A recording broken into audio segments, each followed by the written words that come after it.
यार बॉलीवुड के अंदर कास्टिंग काउच होता है, इसको लेकर अक्सर चर्चा होती है, लेकिन बारी बारी कुछ ना कुछ एक्टर्स आते हैं, एक्ट्रेस आती हैं जो इसकी हकीकत बताती हैं।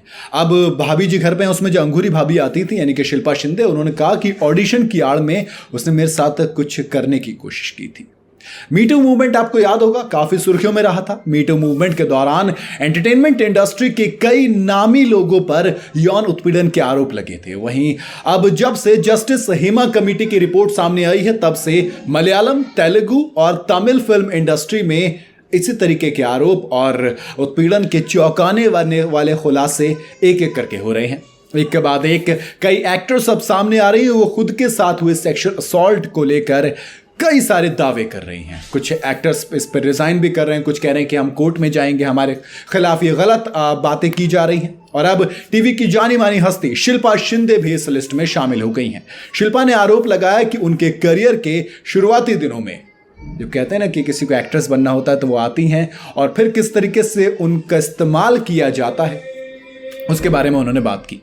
भाभी जी घर पे हैं, आपने जरूर देखा होगा, इसमें अंगूरी भाभी का किरदार निभाकर सुर्खियां बटोरने वाली शिल्पा शिंदे ने हाल ही में न्यूज 18 शोशा को इंटरव्यू दिया था। इस दौरान बातचीत में शिल्पा ने काफी चौंकाने वाला दावा किया।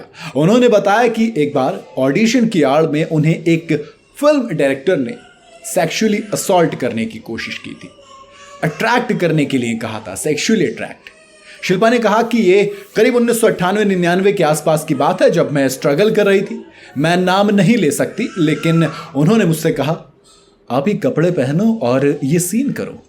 हालांकि मैंने वो कपड़े नहीं पहने। सीन में उसने मुझसे कहा कि वो मेरा बॉस है और मुझे उसे रिझाना है।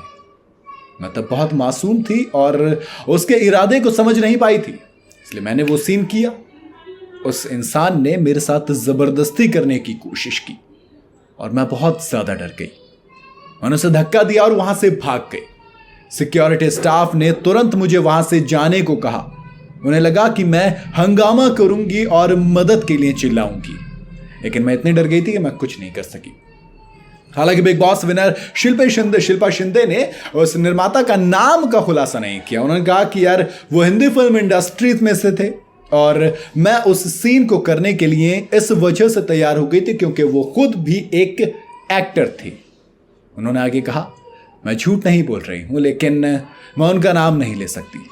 उनके बच्चे शायद मुझसे थोड़े ही छोटे हैं और अगर मैंने उनका नाम लिया तो वो उन्हें भी तकलीफ देगा।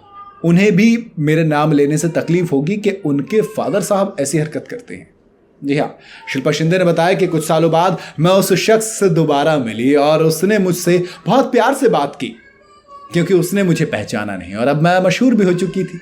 उसने मुझे एक फिल्म में काम करने का ऑफर भी दिया, वो बिना किसी कुछ ऐसे काम किए। मैंने मना कर दिया और उसे अभी तक याद नहीं है कि मैं वही शख्स हूं।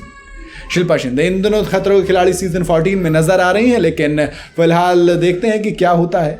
और सवाल मन में आता है कि क्या नाम नहीं लेना सही है कि नाम लेना सही है, क्योंकि नहीं लेने का मतलब यह है कि आप लेसन्स दे रहे हैं कि वो बाकी लोगों के साथ भी यही काम कर सके, और नाम लेंगे तो आपको डर है कि कहीं मेरी इज्जत तार तार ना हो जाए या फिर कहीं मुझे काम मिलना ना बंद हो जाए।